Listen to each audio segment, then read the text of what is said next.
बातमी सोलापुरातने सोलापूर जिल्ह्यात कुठेही पेट्रोल आणि डिझेलची कसल्याही स्वरूपात टंचाई नाही। पेट्रोल आणि डिझेल संदर्भात पेट्रोलियम कंपन्या आणि डीलर्स सोबत आपण बैठक घेतली असून कुठेही कसल्याही प्रकारची टंचाई नाही।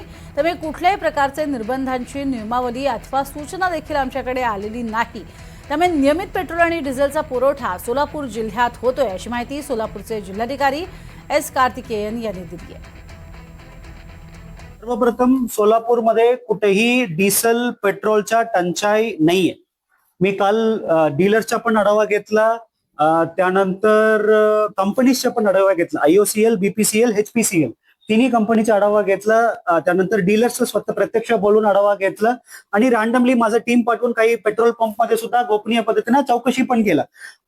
कुठेही म्हणजे तुम्हाला रांग थोडा जास्त लांबून दिसू शकला असेल, पण तुम्हाला कुठेही सोलापूरमध्ये डिझेल पेट्रोलच्या कुठेही टंचाई निर्माण झालेले नाही।